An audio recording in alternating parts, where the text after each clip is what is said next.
Shalom, saudara semua, dimanapun Anda berada, masih berjumpa dan bersama dengan saya di channel CCTV, Cross Christ to Vision. Kita sampai kepada pembahasan di Roma pasal 12 ayat yang ke-8, yaitu karunia yang keempat yang dibahas di dalam surat Paulus kepada jemaat di Roma tentang karunia menasihati. Pernahkah saudara punya pengalaman menasihati orang? Lalu nasihat saudara dilakukan oleh orang itu, dicatat secara detail dan dilakukannya. Pernahkah saudara punya pengalaman menasihati orang dan nasihat itu tidak dilakukan sama sekali? Mungkin orang awalnya mencatat, menghargai, mengangguk-menganggukkan kepala, tetapi dia tidak melakukan sama sekali. Atau pernahkah saudara punya pengalaman menasihati orang, baik orang sederhana maupun orang kaya, orang berpendidikan, tetapi langsung orang itu menghina saudara, melecehkan saudara, begitu rupa? Saudara dikasih Tuhan, apakah hal-hal itu berhubungan dengan karunia menasihati yang dibahas di dalam surat Paulus kepada jemaat di Roma, yaitu tentang karunia menasihati?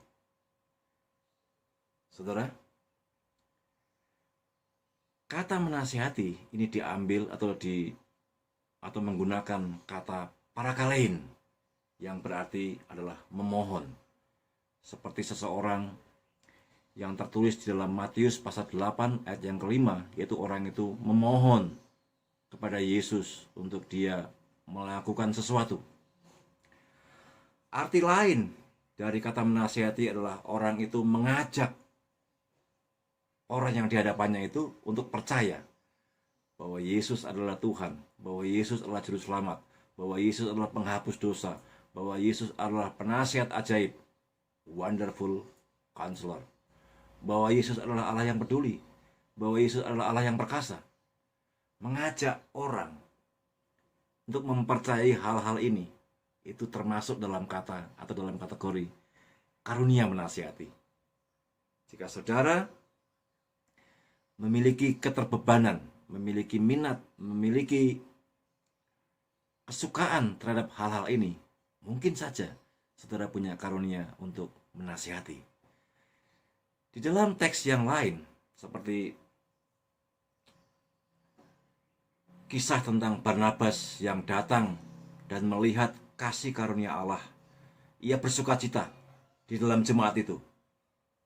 Lalu ia menasihati mereka, supaya mereka, semua jemaat yang di depan dia, yang dikunjungi itu, supaya mereka setia kepada Tuhan. Mengajak orang untuk tetap setia kepada Tuhan, itu termasuk dalam kategori karunia menasihati.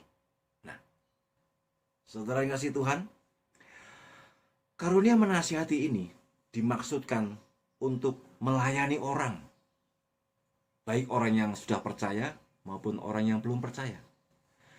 Kalau orang yang sudah percaya, berarti karunia ini mengajak untuk tetap setia, sekalipun dia sedang menghadapi badai dan krisis kehidupan, seperti sekarang ini. Karena pandemi virus corona, maka semua umat Tuhan juga mengalami dampak perekonomian. Mungkin untuk makan hari lepas hari pun mengalami kesulitan, apalagi untuk kehidupan yang lain. Nah, karunia menasihati ini mengajak jemaat yang mengalami krisis kehidupan ini untuk tetap setia. Kalau saudara ketemu dengan orang yang sakit dan menurut medis sakit itu tidak mungkin disembuhkan, atau belum ada obatnya, atau mungkin obatnya masih tersembunyi, atau obatnya mungkin terlalu mahal sehingga umat Tuhan ini tidak bisa menjangkau, tidak bisa membayar obat itu, saudara dipanggil untuk diutus untuk menasihati orang itu tetap setia, beriman, percaya kepada Kristus yang adalah Tuhan dan Juru Selamat. Kalau saudara ketemu dengan orang yang mengalami krisis keluarga, di ambang perceraian, di ambang kehancuran, karunia ini juga mengundang saudara, mengajak, menuntut saudara untuk menasihati mereka supaya tetap bertahan dalam penderitaan dan setia kepada Kristus dalam situasi yang sulit sekalipun, dalam situasi penderitaan sekalipun. Saudara dikasih Tuhan, karunia ini untuk melayani orang yang belum percaya. Artinya mengajak orang untuk dia menginsafi akan dosa-dosanya. Lalu dia mempercayai bahwa dia membutuhkan penghapus dosa. Dia membutuhkan Sang Juru Selamat. Dia membutuhkan Tuhan yang menjadi manusia. Dia membutuhkan Tuhan yang menyelamatkan nyawanya, yang mengubah hidupnya. Karunia ini mengajak orang untuk bertobat. Karunia ini mengajak orang untuk melihat bahwa ada penghakiman jika orang tidak percaya.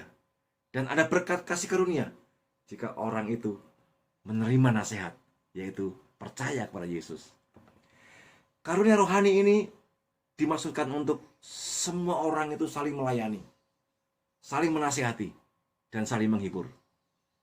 Berarti ketika seorang yang punya karunia menasihati ini berada di tengah-tengah orang yang ngebos, di gereja yang sama sekali nggak ada orang yang punya hati melayani, semua pengen jadi bos, semua pengen tampil di depan. Orang ini diutus, dipanggil untuk mari saling melayani. Ketika ada niat, ada hati yang melayani, gereja tetap bertahan sekalipun di tengah badai. Menasihati berkaitan juga dengan menghibur. Ketika seseorang, sahabat, seorang teman, seorang pasangan, suami istri, anak, orang tua mengalami duka, siapapun yang berada di depan orang yang punya karunia menasihati, maka orang yang punya karunia itu dipanggil Tuhan, digerakkan Tuhan untuk menasihati siapapun dia. Baik dia seorang jenderal, seorang pengusaha yang kaya raya, seorang pejabat yang relasinya begitu hebat, yang kemampuannya begitu luar biasa. Tetapi ketika mereka di depan saudara yang punya karunia menasihati, dan dia sedang meminta nasihat atau sedang menyampaikan suatu pergumulan, mungkin tidak secara langsung dia meminta nasihat, saudara mendengar pergumulan itu, saudara dipanggil untuk menasihati mereka. Karunia menasihati ini pasti ada hubungannya, berkaitan erat, bersinergi dengan karunia hikmat dan pengetahuan. Tidak mungkin orang menasihati tetapi ia tidak pernah membaca firman Tuhan. Tidak mungkin ia punya karunia menasihati atau dia ingin menasihati tapi dia tidak punya pengetahuan umum sama sekali. Tidak mungkin. Orang yang punya karunia rohani diberi beban Tuhan juga untuk berpengetahuan dan untuk berhikmat. Terutama adalah hikmat firman Tuhan, pengenalan akan anak Allah, tentang Kristus Sang Penebus. Semua itu diintegrasikan menjadi nasihat yang membangun, nasihat yang menghibur, nasihat yang menguatkan, nasihat yang menyelamatkan bahkan dari nasibnya yang sedang di ujung tanduk. Saudara, ada hikmat untuk menyalurkan nasihat. Ada hikmat juga untuk menyalurkan penghiburan. Ada hikmat juga untuk menyalurkan niat untuk melayani. Nah, tujuan tertinggi dari sebuah nasihat, dari seorang yang punya karunia nasihat adalah orang itu percaya kepada Kristus, tetap percaya yaitu tetap setia, hidup dan bekerja dengan benar, hidup dan bekerja dengan adil, memilih dan memburu untuk hidup kudus di hadapan Tuhan, membenci dan menjauhi dosa, dan dinasihati untuk menjadi seorang dermawan daripada seorang yang kikir. Pernahkah saudara ketemu dengan orang-orang yang kikir, sekalipun dia sangat kaya, sekalipun mereka sangat banyak berkat, tetapi melihat penderitaan umat Tuhan, melihat penderitaan hamba-hamba Tuhan, mereka tidak peduli. Jika saudara sungguh yakin bahwa saudara punya karunia nasihat, saudara perlu mengajak mereka untuk meninggalkan kebiasaan hidup lama itu, yaitu hidup kikir, untuk mempelajari bagaimana firman Tuhan mengajarkan hidup yang penuh dermawan demi kemuliaan Tuhan. Mari saya mengajak saudara, jika saudara punya karunia menasihati, nasihati satu dengan yang lainnya dengan kasih Tuhan dan membawa orang itu dalam kasih Tuhan. Nah, saudara dikasih Tuhan, saya berpengalaman bagaimana menasihati orang atau anak dalam usia balita, menasihati anak-anak atau kanak-kanak, menasihati remaja, menasihati pemuda, pasangan muda, orang tua, lebih tua dari saya, dan seterusnya. Bahkan opa oma. Dan juga tidak jarang saya melakukan mungkin salah kata, atau salah gaya, atau salah aksi, atau salah masuk, dan sebagainya. Tetapi jika saudara punya karunia itu, saudara tidak akan pernah jemu, tidak pernah menyerah untuk tetap menasihati. Saya pernah berkata dalam video terdahulu, Jesus is the answer, but psychology is how. Berarti Alkitab memberikan perintah untuk menasihati dan saling menasihati. Tetapi ilmu-ilmu dan hikmat-hikmat yang ditemukan oleh para ahli mengajar bagaimana caranya menasihati. Apa metode pendekatan menasihati orang, anak kecil, metode menasihati kanak-kanak, remaja, pemuda, dan seterusnya. Walaupun terkadang kuasa menasihati itu mendobrak, penghalang, menerobos, atau memiliki terobosan bagaimana menasihati.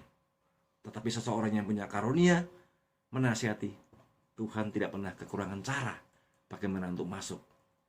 Tetapi kita perlu belajar metode bagaimana menasihati anak-anak, bagaimana menasihati remaja, bagaimana menasihati pemuda, bagaimana menasihati pasangan muda, bagaimana menasihati orang yang mau menikah dalam kebimbangan, bagaimana menasihati orang yang sudah senior, lebih tua dari kita, dan bagaimana menasihati orang yang mengalami kesendirian.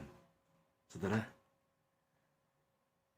tidak pernah putus asa sekalipun mengalami kesulitan, karena hikmat diberikan kepada orang yang memiliki karunia menasihati. Jadi tetap menasihati untuk membawa orang tetap percaya kepada Yesus dan setia dalam panggilan iman ini. Tuhan memberkati saudara dalam panggilan untuk melayani sebagai penasehat. Salam.